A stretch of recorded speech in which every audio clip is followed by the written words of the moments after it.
घुप अंधेरी रात में एक व्यक्ति नदी में कूदकर आत्महत्या करने का विचार कर रहा था। वर्षा के दिन थे और नदी पूरे उफान पर थी। आकाश में बादल घिरे थे और रह रहकर बिजली चमक रही थी। वह शख्स काफी धनी व्यक्ति था, लेकिन अचानक हुए घाटे से उसकी सारी संपत्ति चली गई थी। उसके भाग्य का सूरज डूब गया था। चारों ओर निराशा ही निराशा थी और भविष्य नजर नहीं आ रहा था। उसे कुछ सूझ नहीं रहा था कि क्या करे।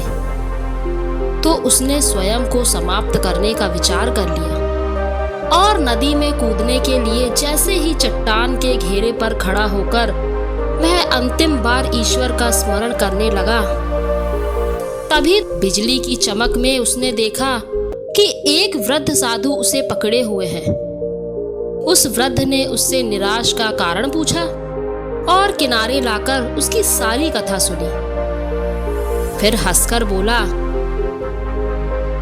तो तुम यह स्वीकार करते हो कि पहले तुम सुखी थे? सेठ बोला, हाँ, मेरे भाग्य का सूरज पूरी प्रकार से चमक रहा था। सब ओर मान सम्मान और संपदा थी। अब जीवन में सिवाय अंधकार और निराशा के कुछ भी शेष नहीं रहा। वृद्ध फिर हंसकर और बोला, दिन के बाद रात्रि है और रात्रि के बाद दिन। जब दिन नहीं टिकता तो रात्रि भी कैसे टिकेगी? परिवर्तन प्रकृति का नियम है। ठीक से सुनो और समझ लो। अब तुम्हारे अच्छे दिन हमेशा के लिए नहीं रहे तो बुरे दिन भी नहीं रहेंगे।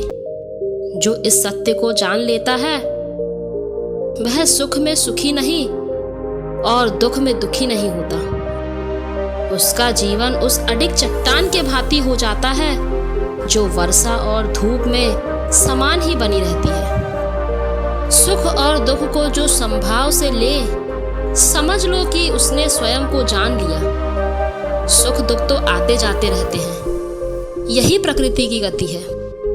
सोचो, यदि किसी ने जीवन में एक जैसे ही भाव देखा, जिस चीज की आवश्यकता हुई उसे पहले वह मिल गई, तो क्या वह कुछ उपहार पाने की खुशी का अनुभव कर सकता है?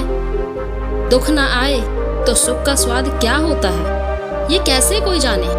इसलिए जीवन में सुख और दुख दोनों जरूरी है। जो इस श्वेत नियम को जान लेता है उसका जीवन बंधनों से मुक्त हो जाता है।